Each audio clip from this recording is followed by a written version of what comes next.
Good afternoon, race fans, and welcome to the show. Tonight we got a great one here. We have the American Sim Racing Club Pro Late Model All-Star Race, and we got some special guests in the booth. Some sim racing talent. We got Tanner Tallarico and Tim Rogers. You guys want to say hi? Hello, everybody watching at home. Hey, how's it going? Oh, not too bad. I'm excited to have you guys in the booth as we get ready here. We got Pro Late Models at the Chili Ball. I mean, what could go wrong here tonight for the All-Star race? I think a lot could go wrong. We're wrapping up practice right now, and I got one car on its lid, two of them up in the catch fence in turn 4, so we're definitely going to be in for some serious action. Yeah, Brett, there's not a lot. Oh, sorry, I didn't mean to cut you off, but there's not a lot of real estate at this facility, so. That is true, Tim and Tanner. A lot of action here tonight, a lot of close quarter racing. As we get ready for qualifying here, we're going in reverse order from practice. So I believe we saw Blake Steele at the top of practice there. So we'll see, I believe, Zach Nichols from Plainwell, Michigan, out here first on track as we wait for him to hit the racing surface. Yeah, that team looks like they didn't post a practice lap. They must be pretty happy with that car. Yeah, that is actually, without them posting a practice lap, I don't know if they'll maybe go out here for qualifying as we have our first car rolling. Looks like the 91 machine, Aaron Kirby, got invited to the show tonight. Was not in the top 10 in points, but trying to make his mark. The 91 machine on the clock here in turn 1. I see him trying to work that berm just a little bit. When we're here for the traditional Chili Bowl National, you see a lot of those midget cars trying to run with their left fronts right on the berm. Looked like Aaron tried to do that just a little bit. Missed it. Oh, he's going to do it again. Looks like he's still hooked up on the backstretch. Yeah, we'll see what kind of lap times Aaron Kirby could do. First time by 10.91. Second time by a little bit better, 10.70. I believe these drivers have 3 laps to get these cars up to speed, let's say, as Kirby, third lap, the best, a 10.44 for the 91 machine here in qualifying. Next up, we'll have Matt Kemp pulling out on the speedway, making his way off the short access road. Matt actually made his ARCA Racing Series debut last night at the Berlin Raceway, driving for Andy Hillenberg. So ARCA last night, All-Star tonight. We'll see what kind of lap Matt can put up. Yeah, and I believe, if I'm not mistaken, Tanner, Matt just finished outside the top 10 at the ARCA race at Berlin last night? He did. He was right there in the thick of it. Puts up a 10:38, goes to the top of the board right there on his first lap. Coming to complete his second lap right now. I was going to say, Tanner, that is a great first lap by the 54 machine. We'll see how much he can improve that time by faster. So it seems like first lap slowest, and then it continues to get quicker as they get the more momentum in these cars. So the 10:35 will stick for Kemp. Next up on the track, we'll have the 51 machine of Ron Hart, another Michigander, making his way around the access road in 1 and 2 right now. Track's already starting to show a little bit of wear just after a couple cars running on the bottom. These big, heavy late models with a lot of power, you know, is quite a bit different than the midgets that we're used to running here. So we'll see what kind of lap time Ron can put up. Yeah, we got to see. It's the Hitman, Ron the Hitman Hart, out here on the clock in the 51 machine. He was the first guy with the invite here for this series, of course, taking top 10 in points, and 4 cars invited from there. Ron Hart, one of them. Right now, 10.59 first lap. Yeah, Brett, there's a lot of controversy surrounding Brett's invite. Ron's invite, but I think he deserves the invite. Certainly may have ruffled some feathers, but nonetheless, the 51 machine is going to go with a 10:47 as his official time here as he'll clock in. Next up on the track, we'll see another real-life dirt ringer, Stephen Hoffman, take to the speedway as he works his way onto the backstretch. Yeah, and Hoffman, I don't know who saw it on his Facebook, but a lot of body damage to that 86 modified. Looked like he got into an accident there, had nowhere to go. Luckily, all just cosmetic stuff, but that door, definitely extensive body repair for the 23 machine in real life during this week. 10:88 on the first lap. See what he does on the second. A little bit higher than most cars have been, but he takes a late diamond off of 4 to the line. It'll pick up to a 10:51, so pretty good lap there by the 23 machine. 1 more to go, or a half a lap I should go. Lap times go by here pretty quick, just 10-second lap times. So quite a bit faster than these guys are normal or used to there. Ends up going with a 10:51, so just a little bit quicker on his last lap. Yep, so 10:51 will stand for the 23 machine of Stephen Hoffman, and we saw him get the berm there on that last lap. That's probably why it was slower. So it seems like these guys trying to stay away from that berm. If he can hit it right, I'm sure there's some speed down there, but I'm surprised, Tanner or Tim, we haven't seen anyone kind of throw away their first lap, try and get a lot of momentum here coming to the green of like their second lap. I don't know. I think you just got to go out there and get it, man. You gotta everything's gonna happen so quick here. You just gotta keep your senses sharp, your skills sharp. You just gotta be on it. I Yeah, think you that see that up right there with Marlowe, 10:52, a little bit slower on his second lap. Haven't seen that happen quite a bit. Off four for the final time across the line. See if he improves. He does not, so that'll stick with a 10:52. I'm sure Brandon might be a little disappointed with that run. One of our heavy hitters from the Dirt Series. Yeah, but Marlowe very consistent there in qualifying. Not even a tenth between all three laps, so he may have not got the qualifying lap he wanted, but very consistent there in qualifying. As guys, do you think the track is already kind of slowing down? We haven't seen anyone in the fours here for a little bit already. We've only had five cars qualify so far.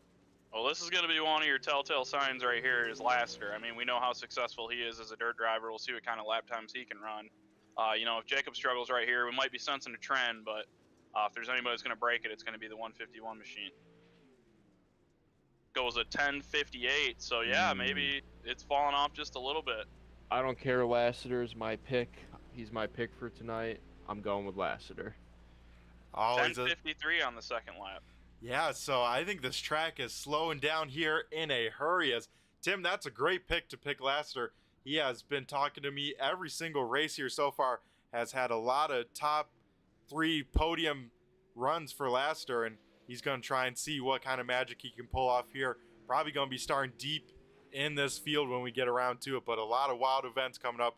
Now we have Grady Ehrman out here on the speedway. One thing I just noticed, Grady did not complete the full trip along the access road, so he looks like just got his black flags cleared by the admin, Zach. So he'll be clean and green, but it will void his first lap on the clock, so he will be running 1 lap less than the other guys, it looks like.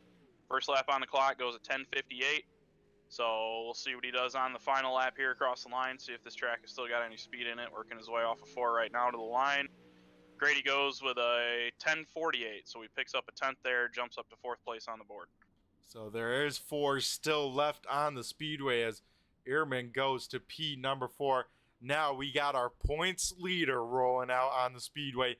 It is T-Matt, Trevor Mattingly, coming up here for qualifying.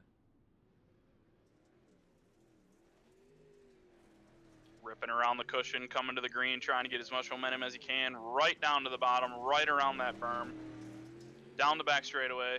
Man, these guys are getting real close to that backstretch wall of the quarter panel. They got to be careful because if they get any incident points, it'll void that lap. But first lap, quick time for T-Matt. He goes to the top of the boards with a 10:33. See what he can do on his second lap here across the line. Could it be even stronger yet? That is very impressive to see from our points leader, Trevor Mattingly, showing why he's leading the points here with this stout group. He is very quick that first lap. Very impressive to see on lap number 1. Slowed down a little bit on the second lap to a 10:06, but ended up coming right back on his final lap with a 10:35. So maybe the speed still is in the track. Maybe Mattingly found something out that the other guys haven't quite yet, but we'll see if anybody can get up there and knock 13 off the top of the pylon before the end of the qualifying session.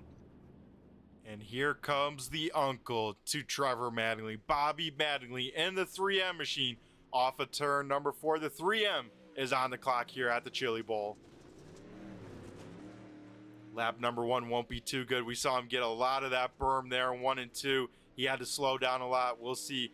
Probably not the lap he wanted there. We'll see what lap number 2 holds. A little bit better there for lap number 2. We'll see what it looks like on the timing scoring. He will go to a 10.54, but still slowest on the board. We'll see what lap number 3 has in store for Bobby Mattingly as he will pick up a good amount of time, put himself P number 3 with a 10.43. And here he comes, the man, the myth, the legend, Dave Payton in the number 38 machine. out here, we know he's just going to be, his heart rate's going to be through the roof all night long. Anybody that knows Dave's going to know that, but he comes across the line to start his first lap. A little bit off of the groove, or a little bit off of the berm, I should say.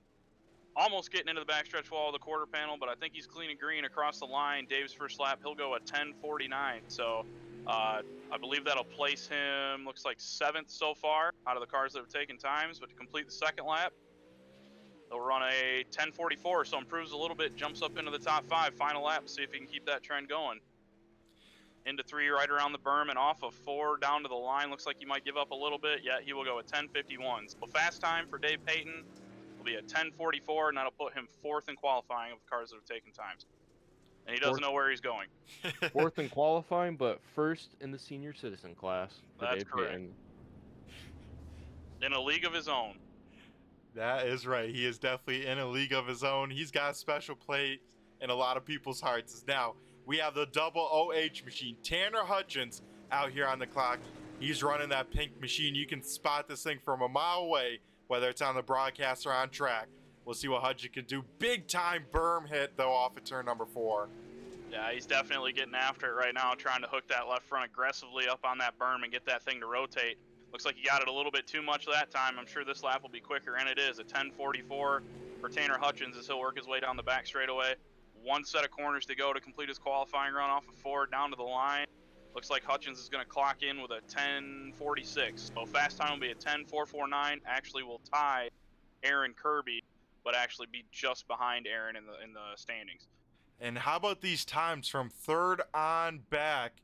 A 10th separates all of them. I mean, these guys right on top of each other for times. And from the top of the board, 2 tenths here through the whole field so far. Yeah, and we're not calling it the all-star race for nothing. I mean, all these guys that are in this race tonight, they're here for a reason. Super fast all season long, at least thus far through the point of the season that we're in. And I'm sure we're going to be in for a good event tonight and a real close battle. But right now we got Cam Tucker on track. Second lap on the board, he'll go at 10:60, so I'm sure he'll be looking to improve just a little bit. He's going to run a little bit higher than most guys have in qualifying in 3 and 4. Down to the line, he'll run a 10:70, so 1 more lap to go for Cam as he's working his last lap here. Hopefully he gets an improvement. I'm sure he's going to be looking for it. Cross the line, he'll go at 10:51, so a little bit of an improvement. He'll jump up just in front of Stephen Hoffman here in qualifying with, I believe, just 2 cars left to go. Yeah, and Tucker, we kind of saw a different line. He entered kind of middle of the track, let it slid up, and then tried to exit very low on the speedway. Not sure if that was the move for qualifying, but I could see that being pretty beneficial line when it comes race pace. Now we head to our quickest guy in practice, Blake Steele. What can he do here on a worn track in qualifying? Well, he ran that 10:36 in practice. Right now, that would put him 3rd in qualifying. Let's see if he can duplicate that again. 10:61 on the first lap, but that's what we've been seeing. It seems like a lot of these guys, first lap is a little bit off of what their actual pace is. Gets tight into 3, that's not going to help his cause at all. He's going to go 10:67 on the second lap. 1 more crack at it as he works his way down the backstretch. 1 more corner to go. Let's see what he can put up on the board. Looks like Blake is going to come across the line. Official time will be a 10:52, so a small improvement. Not what Blake's going to want, but an improvement nonetheless. Alrighty, and then we get our final guy rolling on the speedway. It is the 28 or 14 in the scoring. It is Zach Nichols from Plainwell, Michigan. Nichols here at the start-finish line. He's on the clock. Yeah, this is a guy you're going to want to keep your eye on all night long. Not necessarily known as a specific dirt ringer, but knows how to get up on the wheel and get it done. We've seen him be really fast in the regular season in the races that he's ran with us. First lap is a 10:47. That's one of the fastest first laps we've seen in a while. Gets tight into 3 right there, so I'm assuming this one might be a little bit slower. Actually got in the wall, so voided his second lap. So 1 more crack at it. He's only going to get 2 chances of being on the clock. Gets the berm a little bit into 3, but across the line. Looks like Zach's official time is going to be a 10:471. Went a 10:478 on his final lap. He's going to go a 10:471, which will end up putting T-Matt Trevor Mattingly, your provisional pole winner, as we head into our fast car dash here. Yeah, T-Matt with the quick time here tonight with a 10.33. Matt Kemp second. Bobby Manley third. Dave Payton rounds out the top 4, and we'll see these 4 cars for the fast car dash. So a wild range of cars there, and that should be an exciting one here, folks. Tim Rogers, what are you hearing from all these fans up in the grandstands right now? I know you're up there in the press box. They got to be right there next to you. Any commotion or anything going on? Any hype you're hearing from the Guys, grandstands? yep, guys, we have a lively crowd here in Tulsa. We got everyone waving their noodles around just like the Chili Bowl. It's just we got a great crowd out here tonight. Lots of fans ready to see these giant cars rip around this tiny racetrack. Yeah, you know, the Chili Bowl. You're known to hear about the rowdies that are on the backstretch. Well, here at ASRC, we got rowdies the whole way around the track, so it's going to be pretty intense here all night long. But nonetheless, here we go. Dash is getting ready to roll. Yep, 4-car dash. Front row being made up of our points leader, Trevor Mattingly, leading us to the green, starting to his outside, will be the 54 or 5 in the scoring of Matt Kemp. Row number 2, Bobby Mattingly, Trevor's uncle, with Dave Payton round out the top 4. And Tim, I'm sure you had to hear it a little bit in the press box. Who had the loudest cheers for there in qualifying? Who do you think has the most fans here tonight at Tulsa? Oh man, I saw the biggest amount of cheers for that number 38 machine, Dave Payton, and I saw a lot of older women cheering too, so keep that in mind for Dave Payton. Yes, he is a man of the people, but more specifically, a man of the women. Yeah, Dave Payton definitely signing a lot of autographs here tonight, and I think a lot more by the end of the night. He makes his way to the Fast 4 here for, I believe, what are they doing, guys? 5 laps only for this 4-car shootout? I think so. We'll find out. That we will, as we get everyone ready to rock and roll here. I think we're waiting on one official to get their butts down to the infield before we get these cars rolling here tonight. Packed house here at the Chili Bowl. Oh yeah, every possible seat there is has been taken by racing. I'm ready to see some racing. Let's do this. Yeah, with those packed stands, I think we got all the fans on their feet. There's no one sitting down as they get ready here for a lot of racing event. We got the 4-car dash up first. Then we have our Australian Pursuit making its return for the second time in an all-star event. We'll go over those rules when it comes up next. Then we got driver intros. Then our 100-lap main event divided into 250 lappers with a full car field invert as we get cars rolling here on the speedway. I'm surprised that sedan's getting some traction here tonight, leading the way. Yeah, and they just power washed that thing. And so it's going to be all muddy and nasty, but they're packing the track with it. That they are, as I think this time we'll see the iRacing pace car head to the infield. Trevor Mattingly leading the field to the green here. These guys got a short amount of time. 4-lap dash for the 4 cars. He jumps on the loud pedal. We go green flag racing action for the first time in the all-star race. Yeah, it looks like Mattingly's going to jump out to about a 1-car length lead as they work their way off the end of the back straightaway, and off of 4 already. The laps are going to go by quick. Mattingly holding about a 1-car length lead right now.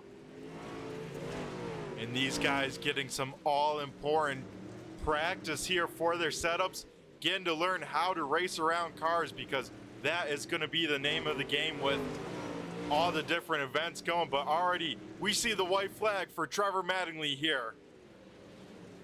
It'll be interesting to see how these guys set up passes on with such limited space. Yeah, you saw it right there. Bobby tried to stick it to the inside of Matt Kemp. Oh, Matt's going to get in the wall off of 4. It might give up one spot right there right at the end. But nonetheless, it looks like, we're going to advance. Looks like Mattingly's going to be able to pick up the win. Yep, Trevor Mattingly with the 4-car dash win there here tonight as we get ready now for the Australian Pursuit, as I believe we'll have Trevor Mattingly lead the way in the Australian Pursuit here, folks. If you get past, your race is over. So these drivers going to have to try and keep all the drivers behind them for all 15 laps. If they get past, their race is over. They got to either bring it to the infield or to the back. So it's going to be a wild one, to say the least. So, Brett, what qualifies as a pass tonight? So what qualifies as a pass? A car fully in front of you at the start-finish line and a completion of a lap. So to give, especially with these 10-second laps, things are going to be happening very quickly here tonight. So we're going to have a full lap be completed with a car in front of you that starts behind you, that means your race will be over. So this is the first time we've had all the cars on track at one time. Do you want to place bets on how far they can make it? Brother, I don't even want to waste my money. I'm saying turn 2, lap 1, we're going to have some fireworks. That's what we're here for, right? Here we go. That is what we're here for. The iRacing pace car heads off of pit road. Once again, Trevor Manley in the 13T on the loud pedal. We go green flag racing for the Australian Pursuit. Trevor Manley got to keep the whole field behind him further on back. Already almost some 3 wide as we got cars in the cushion. 1 car in the wall. That is Ron Hart. Big hit to Ron Hart. Holy sh! Ron Hart with a big hit there, and that will bring out our first yellow. Tanner, you almost called it on the head there for when we got the first yellow. Yeah, we had Ron Hart up in the catch fence going into 3. I missed it by about 50 yards, but nonetheless, that's a tough break for Ron there. Unfortunately, that is going to eliminate him from the Australian Pursuit.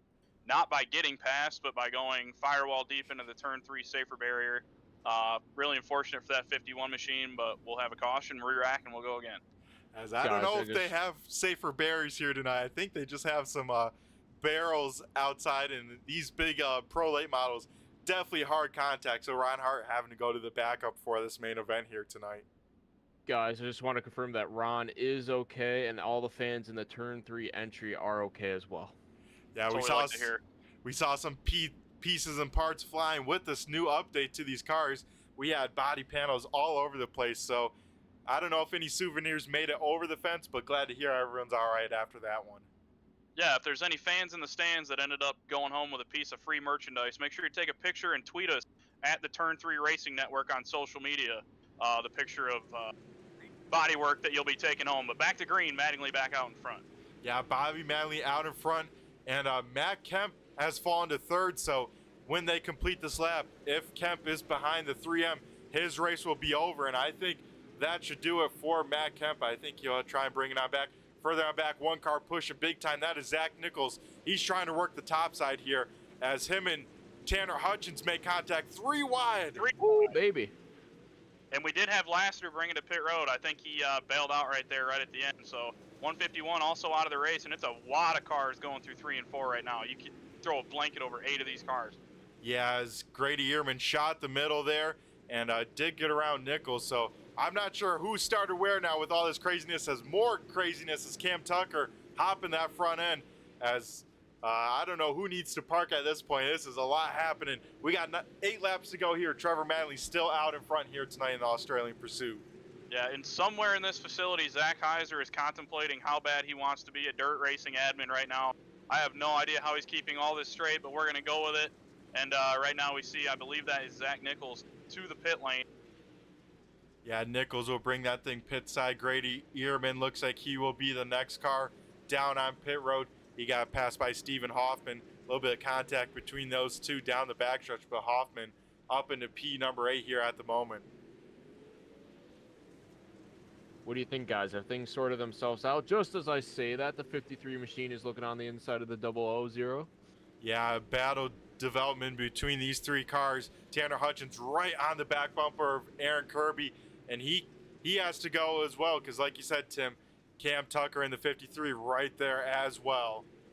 Well, what you got to remember, too, this is 15 laps total, so we're closing in on the end already. Just a handful of laps to go. For T-Matt, still out front, holding about a 4-car length lead over relative Bobby right there in second. Yeah, T-Matt that time by. We'll see popsicle sticks up in the air. 2 laps to go left in the Australian Pursuit. Got to give a shout out to Dave Payton, still holding down the fort in 4th place. Came into tonight with low expectations, and he's running top 5 in the Aussie. Oh, Mattingly in the wall! Manley gets a big piece in the wall, but it won't be enough for the other Manley to get around. Trevor Manley picks up the 2nd win here tonight. He picks up the fast car dash, and now the Australian Pursuit, as this kind of sets the lineup here for the main event as we head over to gridding. We'll be right back on the other side with commercial break for driver intros. Don't go anywhere, folks.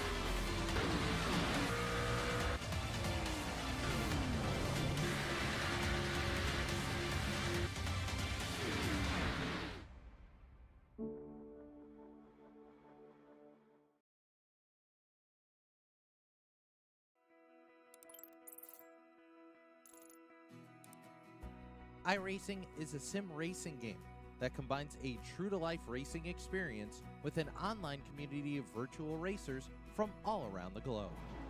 iRacing offers a multitude of officially licensed cars and tracks, laser scanned with millimeter accuracy. Their car models and mechanical systems are based on real-world physics, engineered in cooperation with manufacturers and race teams. Their skill license system ranges from rookie to pro, ensuring members are always pitted against those with similar skill sets. Members are able to sign up for a weekly race series, compete in time trials, host a private race with friends, and participate in racing leagues created and run by the community. With over 170,000 members, iRacing works in partnership with renowned motorsports organizations like NASCAR to deliver virtual races based on the real-life NASCAR Cup Series, as well as many other series on the NASCAR ladder.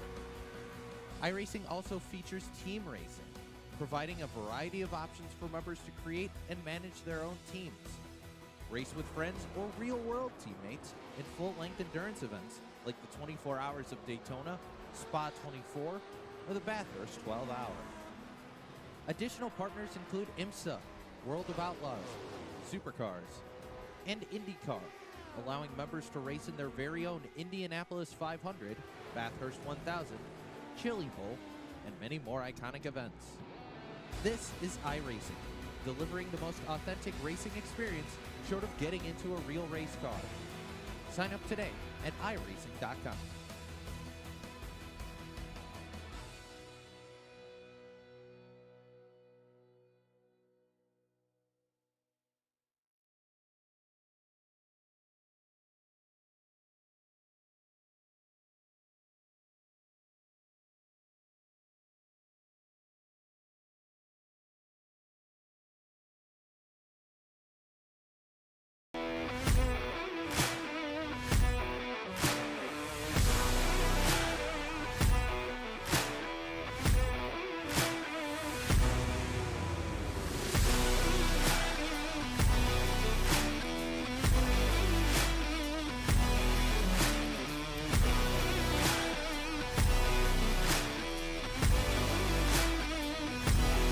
Alrighty, guys, it is driver intros. Hopefully, everyone's hyped up as we start towards the back here.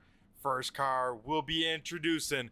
It is the 51, the Hitman, Ron the Hitman Hart from Owasso, Michigan. We'll start in the back of this main event here tonight. Next to him will be the 28 machine of Zach Nichols in the Night Owl Design Hardcore Fishing Game. Dirt late model, not going to miss that one. Fluorescent colors. That'll be Zach Nichols starting outside of the back row. We'll go a row up to the number 43 of Grady Ehrman in that neon fluorescent green badass looking machine. Then we head to starting to his outside. Who's got the rope? It is the Lasso Lassiter, Jacob Lassiter in the 151. He's got 789 designs. He's part of that Hot Lap Hero stable. Jacob Lassiter rolling off here tonight in P number 12. Then we'll be starting inside of row number 5. It'll be Blake Steele in the Double Penny TW Lawn Care BSR graphics car. Sharp looking ride. It'll be Blake Steele rolling off in 9th. In 8th, it's going to be the number 23 of Stephen Hoffman for... As I believe, Tim, you miss Brandon Marlowe. Oh, let's go back to the number 37 of Brandon Marlowe. Make sure to keep a close eye on him for this event. As Brandon Marlowe, special scheme here tonight for the All-Star race. That thing's looking very sporty. Next car up in front in row number 4. It's the 53, Cam the Man Tucker rolling out here. He got the invite. He's ready to make a dent here in the All-Star race. Now we'll get to Stephen Hoffman and that 23 machine. Jolay and Sons Plumbing Company, number 23 machine. Stephen Hoffman, the real-life dirt racer, looking for a solid run in the sim world. Got roughed up in the real-life world. Looking for a solid bounce back here, starting 8th tonight in the number 23 machine. We'll jump a row up to the number 91 machine of Aaron Kirby. Aaron Kirby with the FMS Rapid Graphics. He's got always a sweet car on there. Another sweet one here tonight. He's ready to get that thing down and dirty here at the Chili Bowl. Now we head to his outside. It's the pink double OH machine. Tanner, the Hunt Man Hutchins, in the hunt here for a win of the All-Star race. He's trying to make an impact, make a dent, and walk away with at least one trophy by the end of tonight. Moving up to row number 2, we'll have Matt Kemp, the ARCA debut driver from last night at Berlin Raceway up in Michigan. He'll try to take that No Chance Motorsports rocket chassis to the front before the end of the race. Starting on his outside, it's the man himself, the number 38 machine, Dirty David Payton. Then we head to the front row. We got to leave the man himself last. So we'll start to the outside.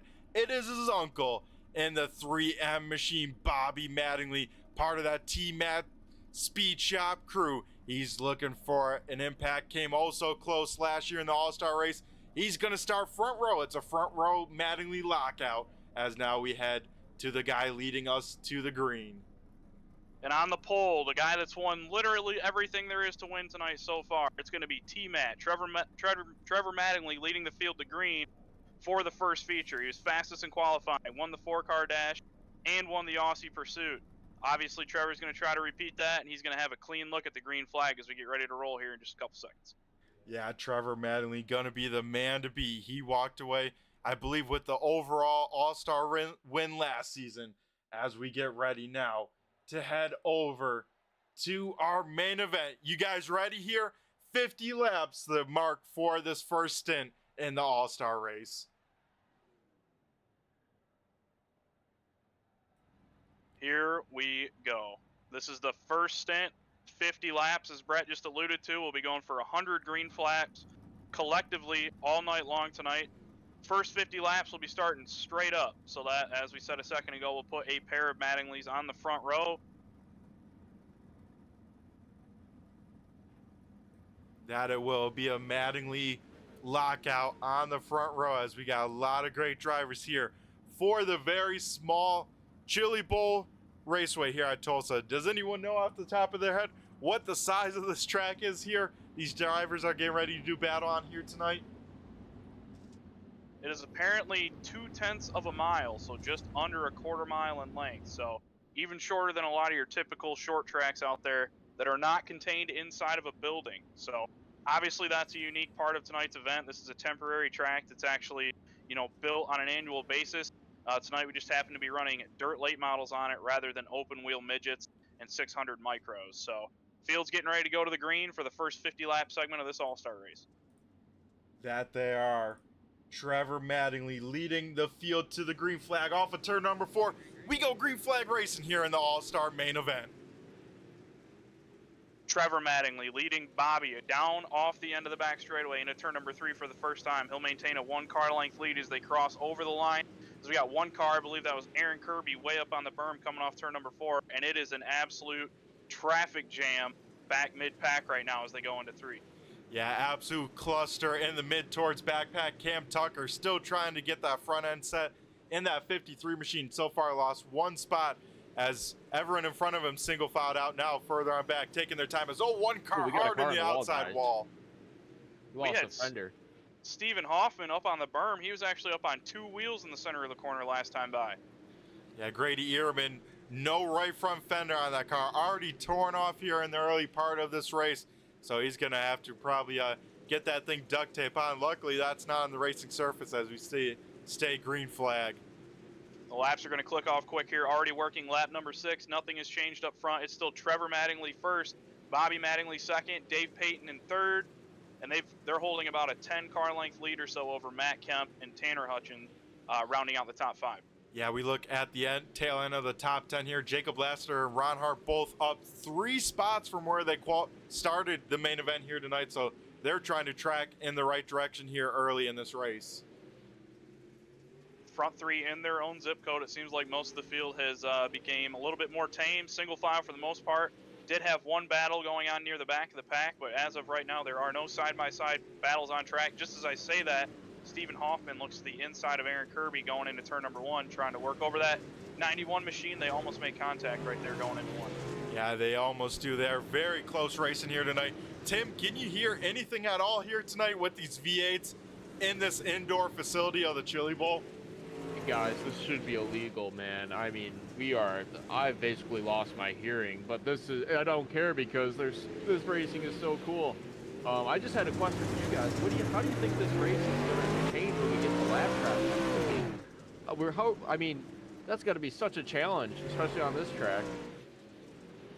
But you can see right now it's already difficult to pass back in the pack, so I'm sure it's going to be a chess game trying to watch what cars are running what line as you approach them. But up front, don't look now. Bobby Mattingly's actually reeled in Trevor just a little bit there. Gives up about a half car length going through 3 and 4, but it's closed that two car length gap up to just about 1 car length now.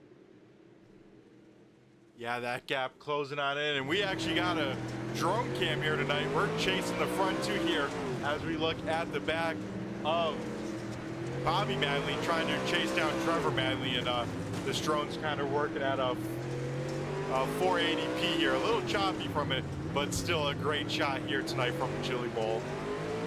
Yeah, and as you just alluded to, Tim, lap traffic is going to come into play. The back of the pack and the leaders are now on the same straightaway. Before long, Trevor Mattingly is going to start working some of these guys over. And keep in mind, this is the All-Star race. All these guys are relatively fast, so don't think it's going to be just an easy way of working your way through lap traffic for the Mattingleys as they're starting to close in on the number 42 machine of Grady Ehrman, as well as Brandon Marlowe will be the first 2 they're going to catch. Yeah, like you said, Tanner, these qualifying times here tonight only separated by 0.2 as now Brandon Marlowe sees the leaders coming. He tries to put his foot on the loud pedal, trying to get around Zach Nichols there for that spot as Nichols gets a piece of the wall there through 3 and 4. This is going to be heavy traffic. Once again, as I alluded to just a little bit ago, it seems like most of the racing has become single file for the most part as this track's starting to develop a slicked off groove. It seems like most guys are going to start wanting to be right around the bottom or up against the wall to see who's the first one to start moving their lines around to accommodate for that. Yeah, it seems like most cars hanging down on an inside line, but you can see the dark stuff forming big time. It is looking very slick, and it's kind of a whole ring around the whole speedway. Looks like corner entry, middle, and off here tonight have already slicked down on that inside line. This time by, the leaders will see cross flags halfway to go in this segment, 25 in, 25 to go. Once again, it's all the Mattingleys up front, 1 and 2, Trevor and Bobby respectively. Dave Payton still hanging out about a half a straightaway back in 3rd place, followed by Matt Kemp and still Tanner Hutchins holding down the top 5. So no big change inside the top 5, but man, these leaders are starting to close in on that lap traffic quick. It's going to get good here.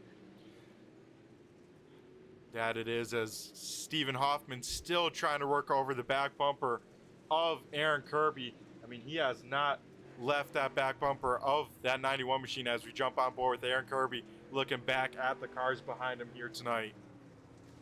As almost contact into the back of Kirby. Yeah, that was as close as you could get it here at the Chili Bowl. Kirby a little bit wide there. This could open up the door for Stephen Hoffman. Hoffman very much trying. Kirby definitely slinging this car sideways on corner entry. There goes Hoffman to the inside. He gets up on the berm, loses his forward drive there, but it looked as though Hoffman was trying to pull the trigger to get underneath the Kirby right there. Just couldn't quite commit because he got onto the curb. But nonetheless, now we see our leaders within 2 car lengths of getting into this lap traffic. And it's all the Mattingleys up front. I don't believe Dave Payton is close enough to be in striking distance, but anything can happen in this lap traffic. Yeah, so with this lap traffic, I mean, these lappers got to be racing hard here tonight to stay on this lead lap. They know this race divided in half, so if they can stay on the lead lap, that gives them a much better fighting chance when it comes to the second half of the All-Star race. Here we go. Here's the first pass. You see Trevor Mattingly trying to work on the inside of Grady Ehrman. Grady's going to get into the wall just a little bit in 3 and 4. They're going to be side by side down the front stretch. Man, that's going to get tight right there between the leaders and these lappers. Keep an eye on Bobby right behind Trevor. He's waiting to look for an opportunity to try to get underneath the 13 machine.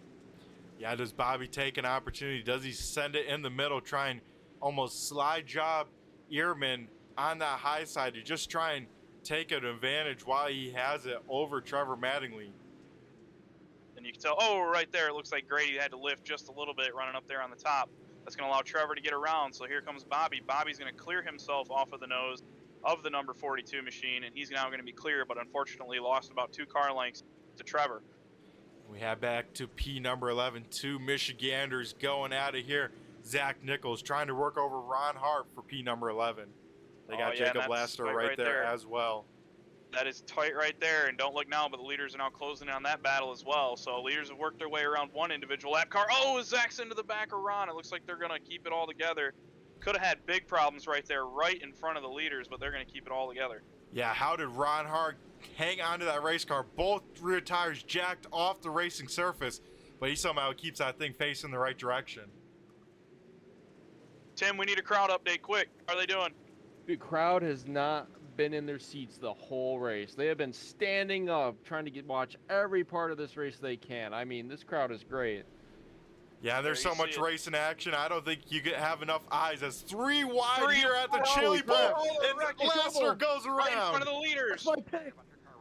The leaders made it through. Man, Trevor Mattingly and Bobby were both driving through that one with their eyes closed. I thought for sure that Trevor Mattingly was going to get into, I believe that's Jacob Laster that got the short end of the stick on that one. Doesn't look like he's got a bunch of significant damage. Should be able to continue, but nonetheless, a little bit of contact right there between Laster and Hart. Results in Laster ended up in the opening in turn 1. We take a look here at the replay here from the backstretch now to the front stretch here. And like we said, 3 wide racing action. We know it can't be done here at the Chili Bowl. Some of the best dirt racers, but showing why 3 wide doesn't work, just running out of real estate. Yeah, and you can't do that here in a midget, let alone, you know, a full-blown dirt late model. I like to think these cars take up the same footprint as about, you know, four dirt midgets all stacked in a rectangle, and we just tried to put, you know, that many of them right there all together on a little narrow straightaway like that. Just ran out of race room. I don't think there was any intent or anything like that there. Just one of those typical racing deals. Obviously, the track's slicking off. These things are getting really hard to drive, and I think they just ran out of room right there at the end of the straightaway. So tough break for your pick there, Tim, but there is an invert here coming. How confident do you still feel with Laster here tonight? I will right now. I'm so confident. I will put $500 on the table. Holy smokes! Alrighty, folks. All he needs is a track position. Matching tonight's 50-50 here, presented by Turn 3 Racing Network. Tim Rogers matching that number, $500 for Jacob Laster to bring it down to victory lane. Looks like Bobby Manley elects inside lane as iRacing pace car heads off of pit road. Trevor Manley on the loud pedal. We go back to racing here at the Chili Bowl. And it's going to get tied into one. Dave Payton's going to get shuffled out of line. They're going to be 3 wide off of 2. We just saw how this worked. Looks like they're going to sort things out for the most part right now. Lots of contact through 3 and 4. Yeah, I was going to say Matt Kemp getting jacked up. Now further accordion on back as Matt Kemp got jacked up from the back bumper of Tanner Hutchins. Now further on back.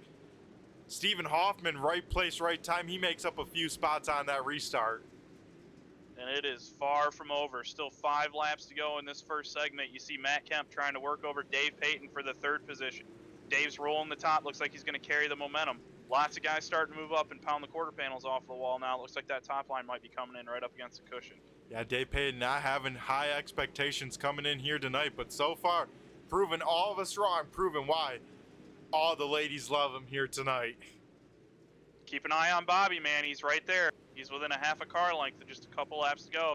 Running a different line than Trevor, trying to set him up. He's going to go to the inside into 1. Bobby Mattingly inside of Trevor Mattingly for the first time we've seen all race. Battle for the race lead here at the Chili Bowl. Bobby Mattingly trying to find some speed, trying to find some traction here at the Tulsa Expo Center.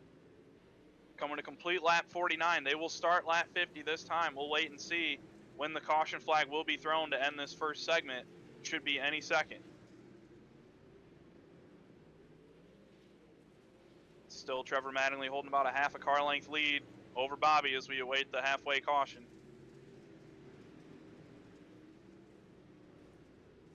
Looks like Zach Nichols is working the inside, back in the pack, and just there's our halfway caution right there. So it is official.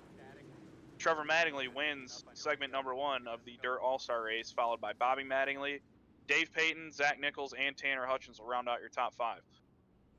That's some awesome racing here, folks. Now it's going to be wild as we get everyone re-racked, restacked. Do you guys need a break? Should I go to commercial here as we get everything sorted on out, or do we have a lot to talk about? Oh, well, I mean, one of the biggest things we saw is not being able to you got to set up your pass so perfectly. And if you don't, you're just going to be riding side by side for like a couple laps. That's the biggest thing I saw. Yeah, I mean, here's the other thing we're going to have to keep into consideration, right, is the invert. I think that's going to shake the whole field up, especially you think of the invert and then you think of what the track condition is right now as you see guys starting to shuffle around. Looks like race control is getting everybody put into the inverted position. Not counting caution laps tonight, so none of these caution laps that you're seeing on your screen are going towards the total, total tally of race event laps. But it's going to be interesting to see how these guys can work their way through the invert. Yeah, this invert gonna throw a big wrench in everything. And guys, I think we'll see everyone start to make some very aggressive moves. I think everyone pretty timid first part as they knew they had to go to the second half. Now I think the gloves come off. If you got any sort of opportunity, a run, anything, I think we'll see these drivers taking it without question. Now, here's the next thing. I think I'm going to address the elephant in the room and, mention what I think everybody else is thinking. We saw how hard it was to pass right there in that first segment. Now we do a full field invert.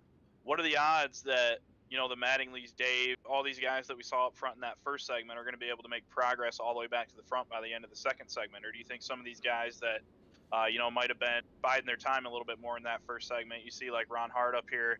You see Marlowe up here, Zach Nichols, all these guys that we hadn't really talked about in that first segment. Are they going to be, kind of in the catbird seat for the second segment? Yeah, I think just because of this track and how hard it is to pass, I think, the Brandon Marlowe, Zach Nichols are setting themselves up very nice for the second half in this overall, all-star win here.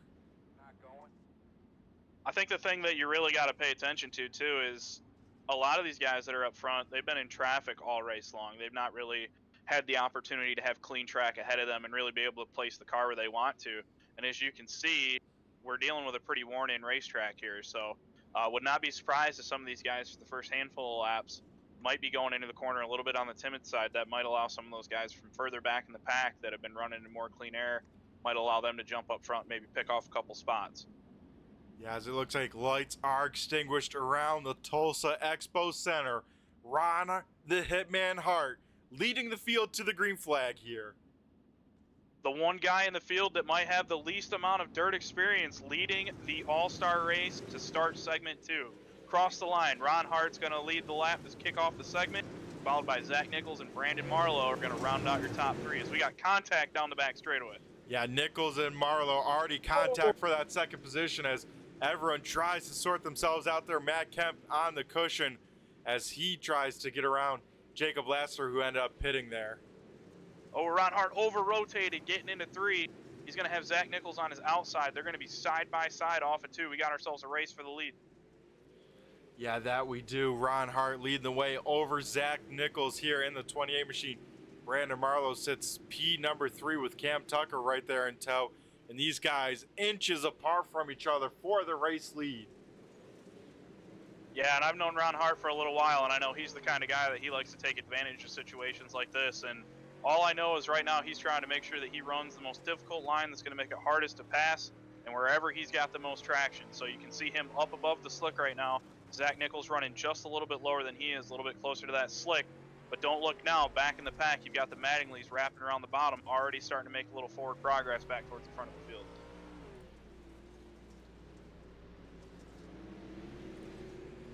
Ooh.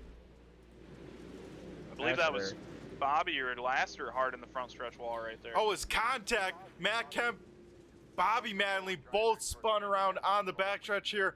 That will bring out the second yellow as we got some body parts sitting on the backstretch here at the Chili Bowl. Yeah, and that was a big hit right there for, I believe that was Matt Kemp, head first into the wall. And then Dave Payton, nowhere to go, came in there sideways. That car spun out after he cleared the wreck. Hopefully he didn't bend that car too bad, but handful of good drivers caught up in that one. Yeah, Jacob Lasser also getting a piece of that as, looked like Bobby Mattingly, Matt Kemp just stuck together, and that turned Kemp head on to the wall there. Pretty hard hit for the number 5 here tonight. or 54 on the car. Yeah, and unfortunately, you know, we can't tell the extent of the damage on that 54 machine, but those of you that are on iRacing do know that the dirt late model is just we're given the new damage model. As you can see, there's no right front fender on that 54 machine. He'll be getting a lap back, it appears, but we'll see if that 54 machine can get back to the front of the field before it's all said and done. Yeah, going to be a very tall order now, made even tougher here with that damage for Matt Kemp. As we'll see him bring it in pit side, get some repairs done to that car, as it looks like we'll wait for Nichols to choose his line. We got the Delaware double file restarts in effect here for the All-Star race, and of course all season long with these Pro Late models. And Tanner and Tim, you know, some Pro Late model drivers, how are these cars to drive after these updates, and how difficult do you think it is for these All-Stars here tonight to race it at the Chili Bowl?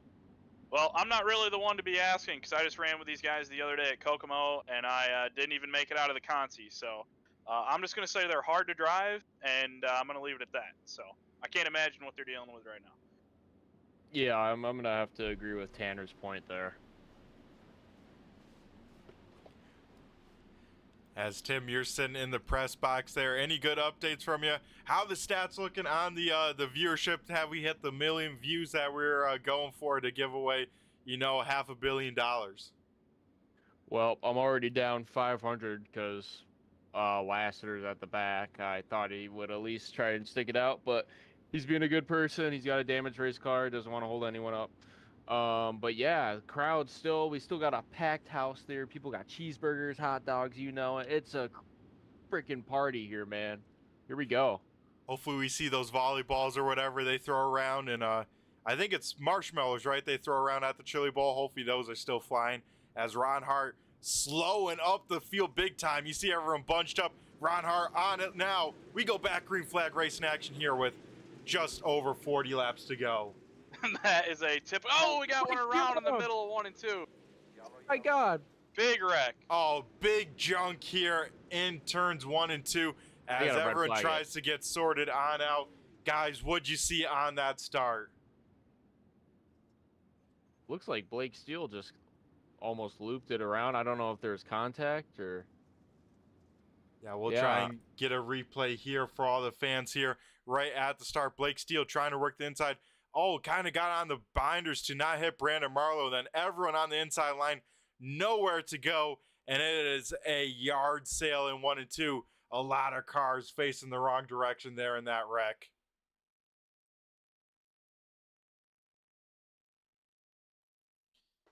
As we try and find another good advantage point, maybe we'll jump on board with Trevor Mattingly in the in-car there on the start. See what he saw as he just sees cars spinning in front of him. Nowhere for the guy with the most wins here tonight, Trevor Mattingly, to go as he gets a look at some left rear suspension of Tanner Hutchins. While we got a quick caution here, just want to let everybody know we did get a response from the Twitter page, that fan that went home with the piece of the 51 machine from the start of the first segment. He's going to sell that on eBay to help fund his Cabbage Patch doll collection. So keep an eye out if anybody out there wants to, take home a piece of 51 machine hardware. Who knows, he might win this thing. Keep an eye on eBay later tonight. You might be going home with a fender off of that 51 car. Exactly, and that 51 fender could be worth a lot, especially if Ron Hart parks it down in victory lane on the front stretch. He went to the backup car, and that backup car seems to be doing wonders. Ron Hart, of course, leading the second half here so far in the All-Star race here for the American Sim Racing Club Pro Late Model Series. Guys, I just want to bring up an important stat before we go green flag racing. The flip count is still at 0. We almost had Hutchins and Madeline go over there, but we are still at 0. Well, we got to break that trend. Somebody's got to roll one of these things over. Yeah, it's not a true Chili Bowl event unless we get the flip counter at least ticked up to 1, as I assume we'll see it happen here as the laps continue to click down and the racing's only going to get more intense here at the Tulsa Expo Center. Think tensions are getting high out there? Oh, they gotta be, especially if you're behind someone and can't get around them. You know you're faster. I mean, it's gotta be very tough to be inside that car and not say, I'm just gonna send in, try and clear him in one of these corners. Pace car is off. It looks like race control is going to elect that we go to a single file restart. So admin Zach Heiser up in the booth said, that's enough of that, you bunch of monkeys. We're going single file here, at least for the foreseeable future. Ron Hart, an extremely slow start. We may have a scoring issue. I was going to say, I think we're going to delay at least another couple laps. So I believe not going green just yet this time by. So we'll try and figure out what is going on here tonight, as race control, of course, having their hands full with these cars around the small track here tonight. Well, since we got a little more time, looks like these fans are starting to do the wave. It's starting to work its way around the Chili Bowl here. So I'm not sure they call that the wave or if that's the wave in the crock pot since we're at the Chili Bowl. I don't know. Could be working its way around the stadium. Yeah, guys, we got a nice wave going on right now as we figure out the scoring issues. The fans are still pumped up. They're loving it. I'm loving it. We just got... Overall, it's just been a really good race with a lot of action. That it has been. These drivers not disappointing here tonight for the All-Star race, as I believe, yeah, we fall back under the yellow flag, get everything sorted on out, and it looks like the iRacing pace car once again going to try and find some traction and get out here on the speedway. It might be stuck in the infield. That might be part of our issue. The pace car might be stuck in the mud in the infield. That may be it. We'll see if it gets rolling here, but Ron Hart trying to catch the back bumper of it. Still hasn't moved, so maybe Tanner. Oh, there they go.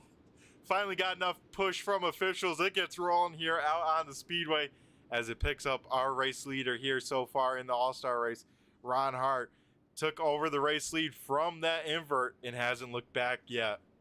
Man, I'd love to hear what race control Zach Heiser's telling these guys right now. I'm sure it's real peaceful and calm. I'll go up in race control right now, and I just wish that I could hear how Heiser's handling this situation. I'm sure it's very calm right now in race control. I was gonna say, Tanner, you have a little bit of experience of race control. Tell us, I mean, how difficult is it to be race control and then to do it on a track like this? I mean, you get to kind of look forward to the on Wednesday night coming up for the LA Coliseum. Yeah, I'm a glutton for punishment, so for some reason I've been doing this for like 7 or 8 seasons now, and knock on wood, we haven't had too many scoring issues, and usually when we do, the guys that we got racing for us are competent enough to kind of, get their stuff together and work through whatever scoring issues you may have. As I said earlier, caution laps do not count tonight, so that's a beautiful thing about this All-Star race. We don't have any severe time limits or anything like that, so Heiser can take his time. He can make sure that we get the lineup set correctly, make sure everybody's in the right spot so we can withhold the integrity of this race, and I'm sure that's what Zach's probably working on doing right now.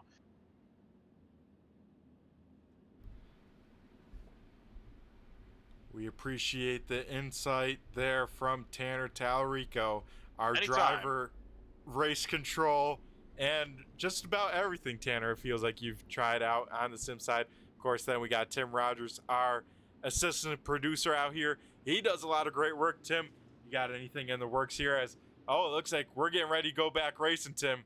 How you feeling up there in the booth? Yep, I'm ready to go racing. We got, a potential new promotional video in the works for a new dirt series, but more on that later. We're going racing again. Yeah, we go back green flag racing. We'll see how race control like that start. Ron Hart leaving a little bit early down, let's say, the backstretch and then getting it going, but it looks like everyone kind of staying green as we get some close racing there as Matt Kemp about wall riding there. He's trying to find some grip up, pushing the cushion. Blake Steele goes around. Oh, big wreck. Holy crap, guys. Did you see that happen live? They almost took the roof down. They hit the telephone pole. Yeah, we almost lost power here in the Expo Center, but luckily everyone seems like they're getting rolling. But Blake Steele, a lot of front end damage to that number 11 machine. We saw that thing live, and we'll definitely get a lot more yells throughout this race, I have a feeling. I mean, we've already had a voice crack by myself, and I think we'll continue that trend here as Blake Steele involved in this most recent yellow. What'd you guys think you saw there? I don't think they're gonna let us back in this building to do this next year. I think we might be having to move this one around because we just almost lost the back 40 foot of this building, the whole length, because we about took out 3 telephone poles right there. So our ceiling support posts, whatever you want to call them, Stephen Hoffman right there teed one up and let it rip. But the cool thing is unlike the normal regular season races, these guys have actually got 2 what they call fast repairs in the pit. So if they get damaged, they're able to come down pit road and essentially get a brand new race car. So that's why I see a lot of these guys that have been involved in these big wrecks like that. They're still out on the speedway and their cars look refreshed because they were able to come down pit road and essentially get a brand new race car. And a very similar incident we saw just then between Blake Steele and Stephen Hoffman to the, let's say, Bobby Manley and Matt Kemp just hooking left front and right rear, and that sending that lead car head on into the wall. As we go back, green flag racing action, trying to waste no time here as Ron Hart once again leads the field back to green. Yeah, and they're 2x2 off at 2. Let's see if it works this time. One car back there, hard contact. Looks like that's going to be Blake Steele down to the inside. He's going to be pinned between the barriers. He might be hung up on that. Oh, looks like he's going to be able to pull away from the Armco. Come straight down pit road. Looks like he's going to take a fast repair while he's on pit road. Man, Blake Steele has been having a last couple laps, man. It's been crazy. Yeah, it has. And you got to wonder, was that contact, a little bit more contact between those 2 cars, the 23 and 11, once again bringing out the yellow flag? Do you think Blake Steele not happy with the 23, and that's why they got another shot between those 2? I'm going to say that everybody out there right now has probably got a list of about 3 people that they want to airmail off into one of these corners. I think actually they're all still playing relatively nice. I think the accidents that we've been seeing have just been from a lack of race room and whatnot. I don't think we've really seen anything too over the top out of frustration and emotion yet, but something in the back of my mind tells me it's coming. We're only on lap 65. Still got a long way to go in this second segment. So the one in the best shape right now is Ron Hart up front. He hasn't had to really deal with too much stuff. Yeah, Ron Hart, of course, in the best spot. Clean air in front of him. Only has to worry about stuff in the rearview mirror. As Matt Kemp in that last yellow, just barely getting by Blake Steele there. Almost got a piece of him, but luckily able to clear as we get ready to go back green flag racing action. Pace car dips into the infield. Ron Hart with about a 1 car length lead. Let's see what he does on this restart. He's been changing it up every time. He's off in green. Checked out by about a 1 car length lead over Zach Nichols. Nothing new there. Seems like we're watching the last couple of restarts on replay, but back in the pack, 2 wide, about 10th place. Looks like Matt Kemp's going to drive it in deep, almost get into the side of Stephen Hoffman as they work their way off of 4, but they're going to single file it out, and they're side by side for the lead. Yeah, Matt Kemp, he's making some moves up on that top side. He is pushing that cushion up top and kind of making it work. He's got around a handful of cars, but Trevor Manley there, the guy that has won everything so far, is still committed to that bottom side, trying to get around the 151. That is Jacob Laster. Nichols is going to send it right here, boys. There he goes. He's working over the bottom. Yeah, slide change job up front. for the race lead. Woo! Zach Nichols takes over the point. Ron Hart kisses the wall there, but new race leader here. Once an iRacing pro on the pavement side of things, making it look easy. Oh, it's 1 car goes up and over. Tim, our flip count goes to 1 here tonight. Oh, Unfortunately, it comes at the expense of Matt Kemp. He's still sitting there, full up turtle shell mode, coming off at 2, but he's going to reset back to pit lane. I don't know what his fast repair count is at. I'm sure he's going to have to tow, but maybe he'll get back out in time without losing a lap. I'll have to see if Matt Kemp is able to make it back out on the speedway. Yeah, we'll take a look here at the turn 3 replay here, see what happened to Matt Kemp. Kemp, of course, like we said, working that high side very well in that 54 machine. As we take a look here in turns 1 and 2, see what happened to that driver. And looks like he jumped the cushion there, folks. Got the entrance of turn 1. Tanner Hutchins comes through, and Jacob Laster finishes the job, drives underneath the 54, and has him end up on his lid. That was a wild one, folks. All right, now I'm going to tell you what you're going to want to watch now. So we just saw our first hardcore slide job of the night get pulled up front between Ron Hart and Zach Nichols up front. Now, me knowing the kind of driver that Ron Hart is, he learns from that kind of stuff. So don't be surprised if you see the 51 get a run on the 28 and try to throw a slider back. I mean, this is the all-star race. I'm sure all these guys have that same mentality. And we're going to start seeing a lot of those sliders come into play here late in the race. Yeah, Tanner, not only is it the all-star race, it's the all-star race with now 30 laps to go to decide who walks away with the all-star trophy here this season. Hey, Brett, I just want to jump in real quick from timing and scoring if I can. Sure thing, Zach. What's up? I want to make it official for Tim. The flip count is now at 1. Let's go. The Timing and crowd goes scoring, wild. as official timing and scoring has it wrote down 1. Can we get a graphic up, Brett? Can we get a graphic up for the flip count? We'll try and work on a graphic, but it looks like we're going green flag racing here as Zach Nichols leads the field to green. He's on the loud pedal. We go back green flag racing action here for the All-Star race. Now Brandon Marlowe trying to work over Ron Hart for that second position. Aaron Kirby slides right in front of the nose of Stephen Hoffman there. Man, they are just a wad of cars coming down the backstretch right now. And it looks like, oh, Mattingly's going to jump the cushion, keep his foot in it. Holy crap. How did he hang on to that car? He's Oh still my God. going. As him, Tanner Hutchins locked together. Bobby Manley tries to work the top side. Blake Steele now muscles his way through. What Man, the hell are we watching? Oh, Tanner- they're wrecking oh. all over. Gonna go. I mean, Tanner Hutchins got to be seeing red as that right front broke off the car. You see the wheel rolling next to that car. It's trying to come back on that car. But like we said, folks, I think Tanner Hutchins had to be seeing red there. He was driving angry. I'm at a complete loss for words right now. What we're watching going on this racetrack. This is entertaining at its finest. Let me tell you, the crowd is still standing up, and they are hooked. They are cheering, they're booing, they're throwing their beach balls, they're throwing cheeseburgers. Oh my God, it's awesome. Yeah, as it looks like just Tanner Hutchins, Blake Steele locking on together down off of turn number 4, down in the front stretch, and both them breaking their right front. You see Blake Steele's right front roll off that car, and Tanner Hutchins, his control arm snap off that car as well. As tough break for both of them. They'll come down pit road, get some fast repairs, but I mean, some aggressive racing towards the back of the pack. They know it is running out of time for them to get back up towards the front.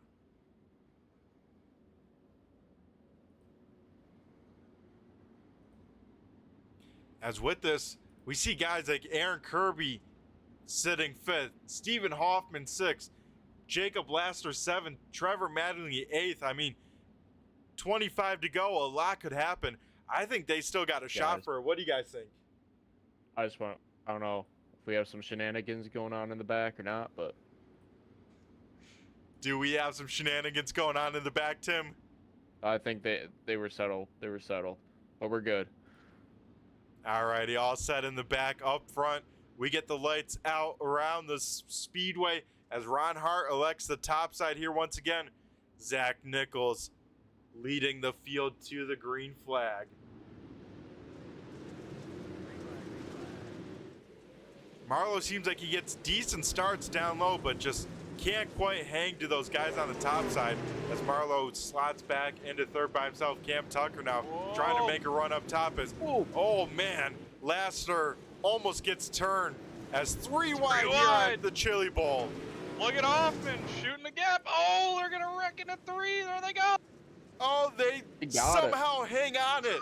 All sorts of beating and banging here at the Chili Bowl, but everyone stays facing the right direction. I think we had 5 different cars sideways there by the time we hit turn 3, but everyone keeps it rolling here. And here comes Jacob Laster. Tim, your pick sits in the top 5 here.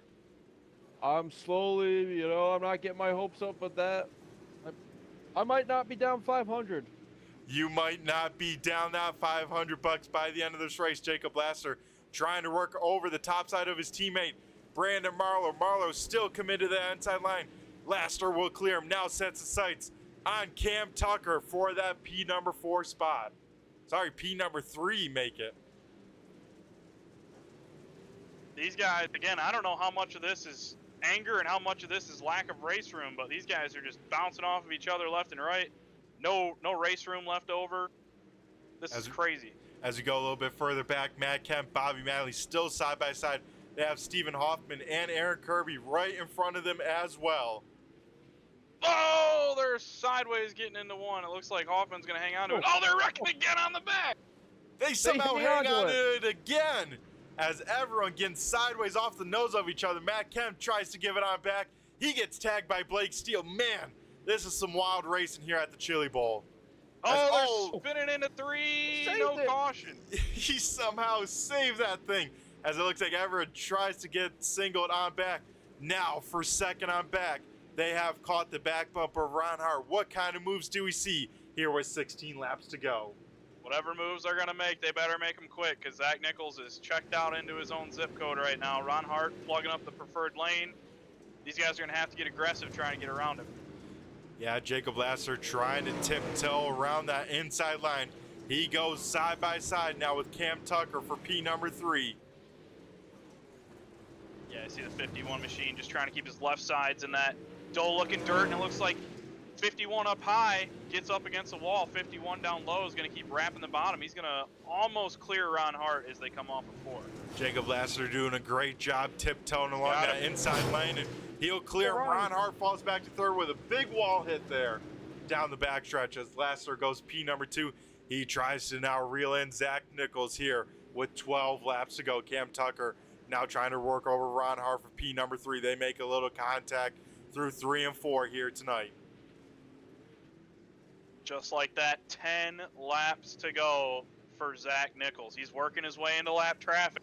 It could be far from over. That could allow Jacob Lasseter to reel him right in, as he's going to have to check up right here, working his way through 1 and 2. Keep an eye on Lasseter. I think he can do it. Yeah, Lasseter is closing the gap now, about a second back. Make it less than that, as now Zach Nichols goes to the not preferred line down low and trying to work over the lap traffic of Tanner Hutchins, now Dave Payne. And here comes Jacob Lasseter, about 3/4 of a second, maybe less now. It's down to 2 car lengths with just 7 laps to go. Does Lasseter have time to get there? He's been rolling the bottom really, really well. That he has. He needs to get around Dave Payne here in a hurry and not let Zach Nichols get past Stephen Hoffman by the time he gets there. It looks like that might be the case, as Lasseter. He's there, guys. He's there. Lasseter is there here with 6 laps to go for the All-Star race. He's within a foot off of the bumper of the 28 machine. They're going to make contact going through 3 and 4. Lasseter's going to get him free. He's going to wash up into Hoffman. It's a battle for the bottom. Here we go. Let's see if Lasseter can get it done. All right, where does Zach Nichols go? Does he stay committed to the bottom? That he does. Jacob Lasseter to the top side. Battled for the race lead with 5 laps to go. Contact! He saves it. Lasseter goes around. They're wrecking in 3. Lasseter goes to the race lead here. He will see 3 laps to go. Can Jacob Lasseter pick up the All-Star win with that move? Tim might be able to save his house. Holy crap. I told you guys he was my pick.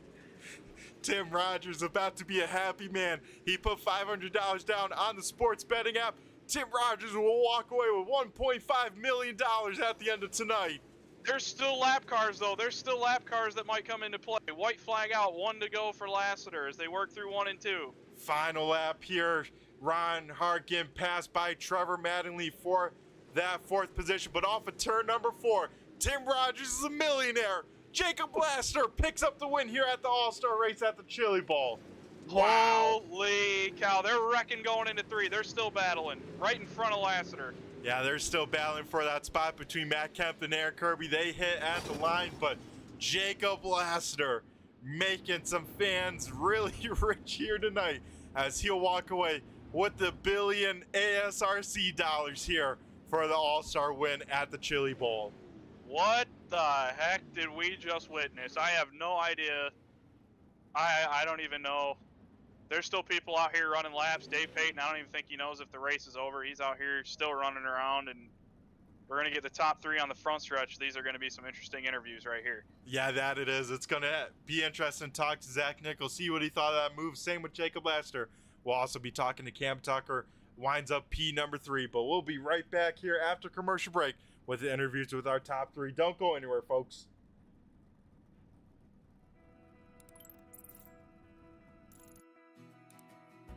iRacing is a sim racing game that combines a true-to-life racing experience with an online community of virtual racers from all around the globe.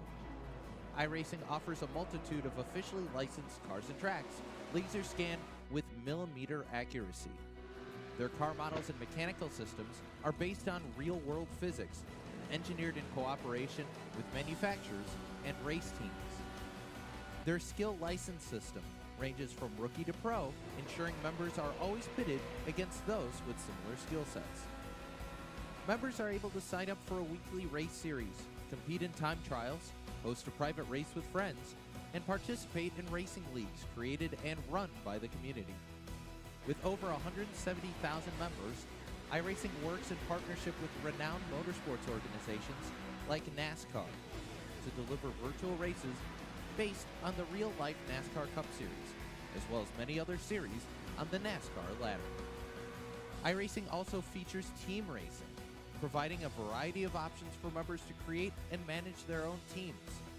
Race with friends or real-world teammates in full-length endurance events like the 24 Hours of Daytona, Spa 24, or the Bathurst 12 Hour.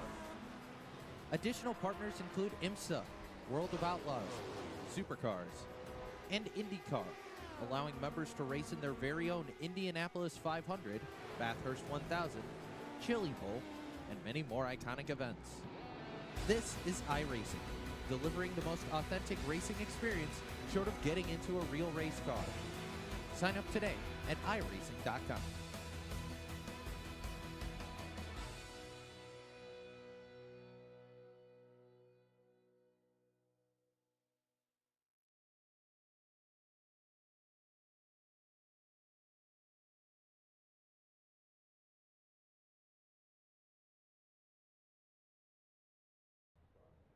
Alrighty, folks, we are back here on the front stretch to interview our top three. Our first guy we'll be talking to is Cam the Man Tucker in the 53 machine. Cam, do you got a copy? It's the Turn 3 crew up in the booth. Yeah, I got a copy. Cameron, this is Tanner up in the booth. Man, tell us about that race. That was intense. Didn't really have the qualifying run I'm sure that you wanted, but you battled through it, man. Ended up with a podium coming away from the feature event here. Tell us about that first segment, how you dealt with the invert, and how you ended up finishing third. Yeah, I really just kept my nose clean and saved my tires. And just kept my nose clean. Yeah, so in a race that was pretty rough and tumble for the most part, guys bouncing off the wall, bouncing off of each other. For the most part, I felt like you said, you kept your nose clean. I don't really remember too many instances where you caught up in anything too big. Do you feel like that was the ticket tonight, just the lack of, overall racing surface area and with the amount of cars we had on the track, how big they are and whatnot? Do you think that was the key to try to get up front?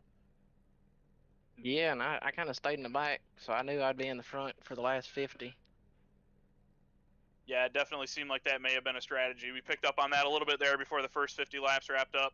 But nonetheless, you end up on the podium. Congrats on finishing third in the Dirt All-Star race here at the Chili Bowl. But before I let you go, I'm going to give you the opportunity to thank anybody you might have on that beautiful number 53 machine. I got to thank VSR Graphics for the route, Gray's Towing, Ace Hardware, Fender Race Engines, and my parents for buying me the setup. Well, there you go. There you have it. Cameron Tucker bringing her home, third place on the podium here at the Chili Bowl. We'll go ahead and move him out of here, move on to our second place finisher. Alrighty, we got Zach Nichols here on the front stretch. We'll be talking to him here. Zach, do you got a copy? It's the Turn 3 crew here in the broadcast. Yep. Alrighty, Zach. Heck of a run by you here tonight. That was very impressive. Tell us, how were these Pro late models here at the Chili Bowl? Honestly, it wasn't that great. You couldn't really pass at all because the car is so wide and the track is so narrow. So there was really not much passing, but yeah, it was fun for what it was. Yeah, that it definitely looked like fun for what it was. We saw a lot of people running out of real estate. And tell us, that first half stuck in the mid-pack, that seemed very hectic. At least the second half, getting a little bit more clean air. You pulling a nice slide job on Ron Hart for that race lead. Yeah, the first half I didn't realize that there was going to be an invert. So I kind of just went as hard as I could, and it was not the right call because the right rear was suffering in the second half. But yeah, it was a ton of fun racing with Ron there in the second half of the beginning of it. And yeah, I'm surprised that slide job that stuck, which is, there's not much room here. So the fact that we really didn't hit each other is pretty surprising. Yeah, it shows you the skill we have for this group to pull a slide job at the Chili Bowl with some full-size race cars. That's pretty much unheard of here on the iRacing sim. But Zach, then late in the race, you fall to some lap traffic. You go to the unpreferred to that inside line. I mean, how difficult was it to work on that lap traffic, seeing that gap close to Lassiter there? Yeah, I mean, my right rear is already suffering, and running right in the slick right on the bottom was not ideal. It was unfortunate that the lap cars chose the high side, but yeah, it's just how she goes sometimes. Yeah, that it is. And then the move for the win there. I think Lassiter just got to the back bumper, like you said, Zach. Just absolutely minimum racing room. I'm sure not the way you wanted to get past there, but you somehow hang on to that race car. I mean, you had that thing full lock to the right there. Yeah, I mean, it was pretty much full lock. It's unfortunate that the lap cars were running where I wanted to run. Yesterday in real life, I was racing at South Bend, and we came down to the final turn with some lap cars again. So I mean, it seems like that's my week this week. But yeah, the race was a ton of fun. Yeah, that it looked like. How'd your race at South Bend last night go for you, Zach, in the real life side of things? I mean, I was running second.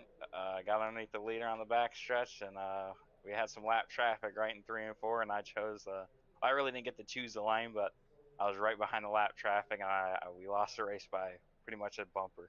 Dang.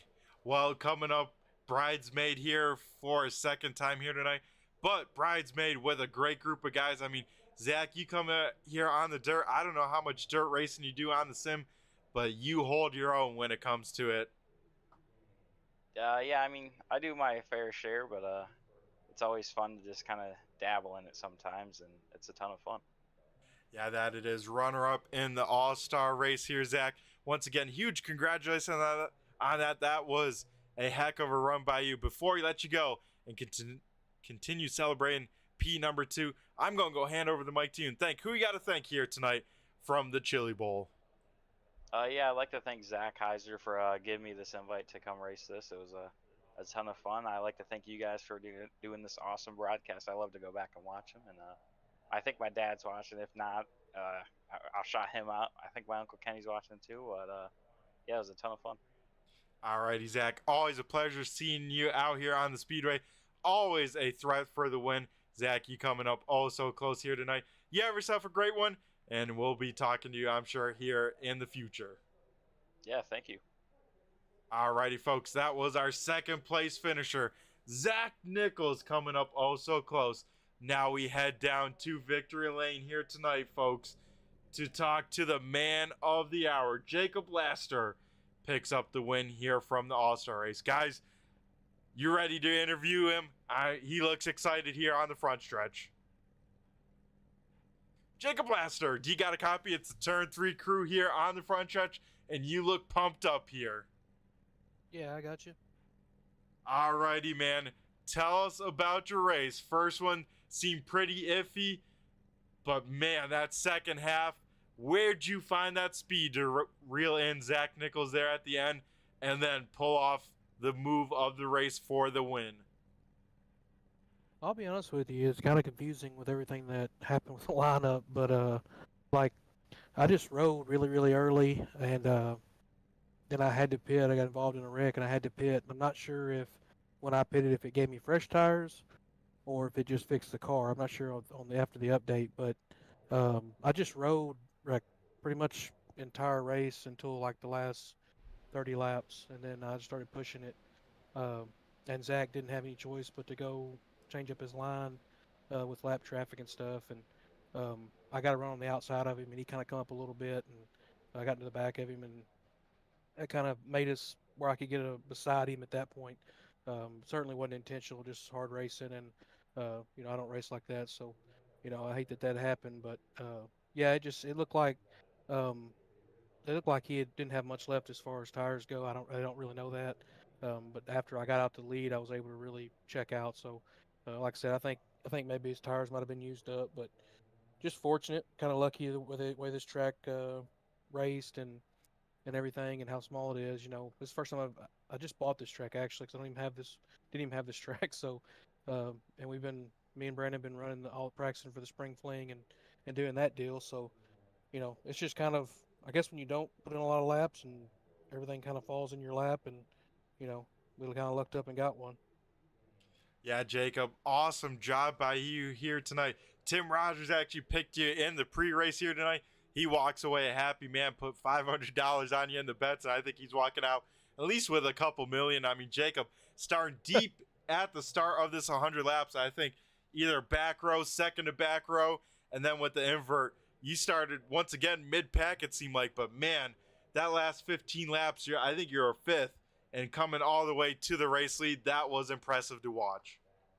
Yeah, after the invert, I was actually going to be outside pole, and then I pitted because I had damage. So, like I said, I started from the back, but like I said, man, like I think tires was a big thing, and I haven't got out of the car yet. So, but I'll look and see what tire wear I had, and I'll ask Brandon what he had, and kind of see. But you know, I think that could have been some of it, just the way that it looked.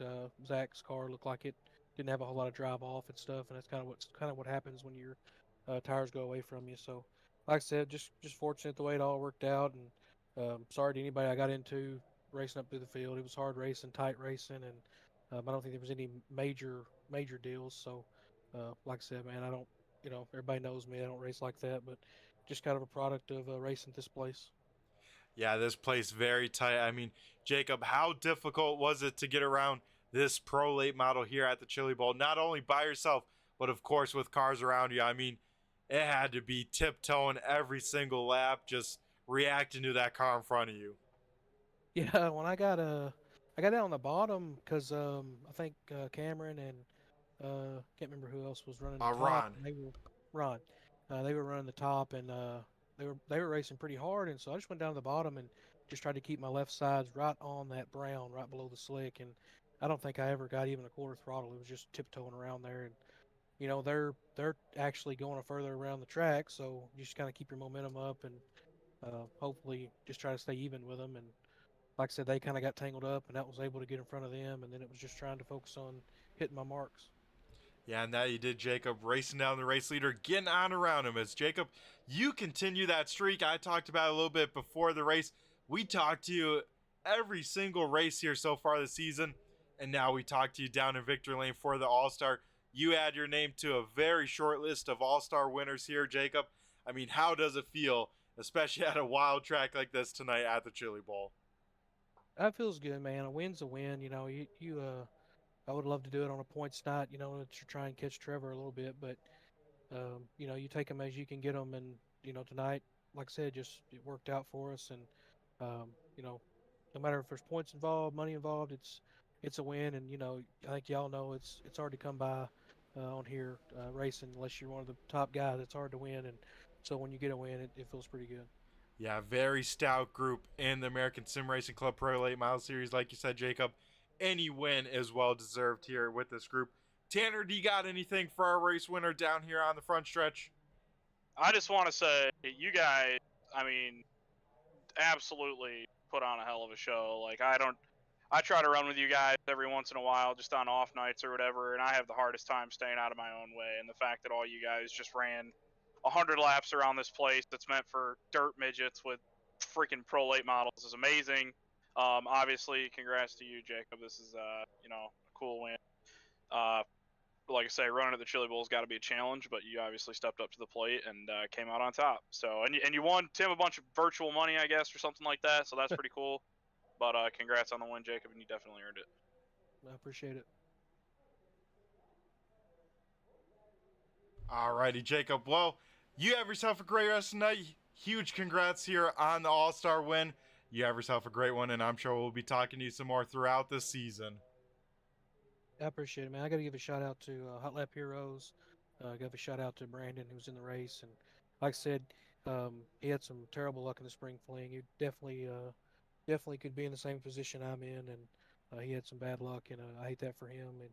And but you know, we wasn't even sure we was gonna make it, and we showed up, and you know, I guess we're fortunate that we came because we had some good runs, and but like I said, I want to give a shout out to them and give a shout out to 789 Designs, Max Green, the Stud Shops, you guys for the broadcast, Zach and Dave, and the ones that put this deal on for us. Just can't thank them enough for giving us a place to run. And always, man, I gotta thank the wife. I've been here since 5 o'clock this afternoon, so she's a trooper, taking care of the little one and so I couldn't do it without her. As Jacob, I appreciate you keeping me honest here in the broadcast booth, giving yourself a stage to thank who you got to thank to park it down here on the front stretch. Jacob, you have yourself a great wrestling night. I appreciate it, fellas. Alrighty, folks. Hey, we got that flip graphic up here on the screen. I finally saw that we got one here and got that up on the screen for our flip count of a grand total of 1 here tonight. As guys, man, what'd you think of that racing? I'm completely lost. Like, that was the most incredible. I mean, barn burner.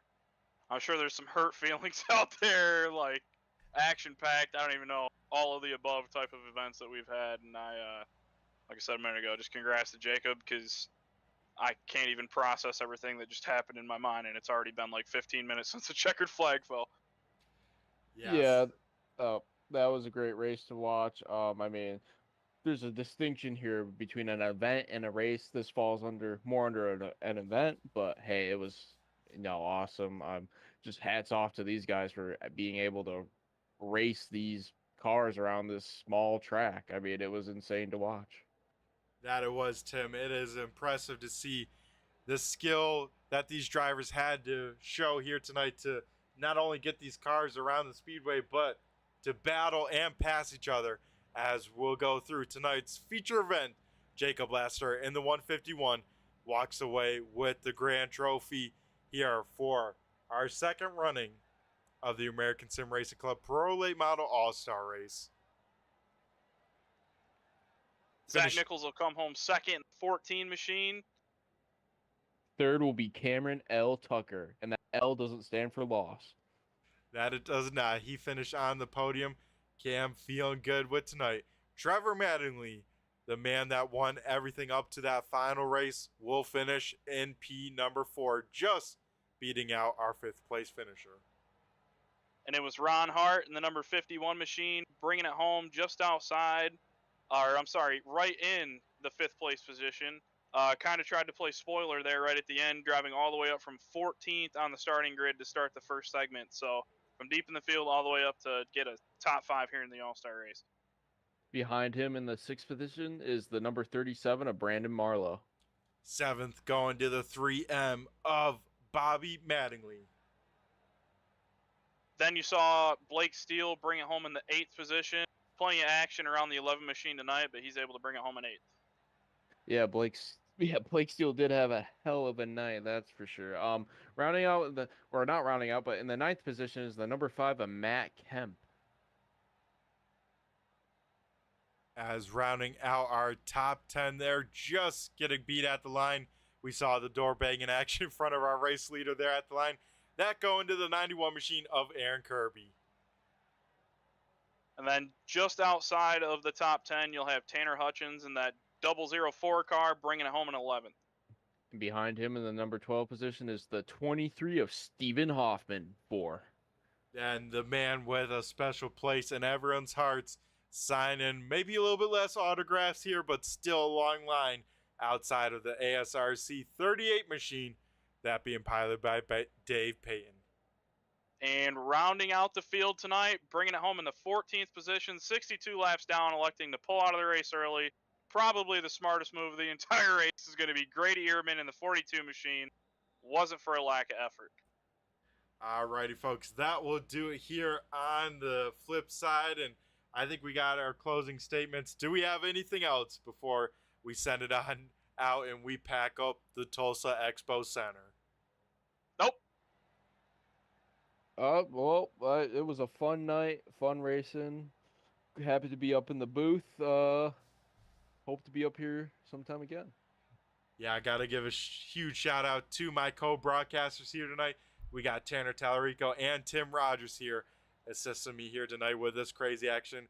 I really do appreciate you coming on board in the booth here tonight. Always a great time, and it's always a pleasure to have you guys in it. So this has been Brett the Jet from Turn 3 Racing Network. Be sure to tune in to Turn 3 throughout the week, as we have a lot of great broadcasts, a lot of great series to watch. So everyone take care. Have a great week. We'll catch you next week on Sunday to get back in the regular season. I've been Brett the Jet, and I just flew by you. Have a good one.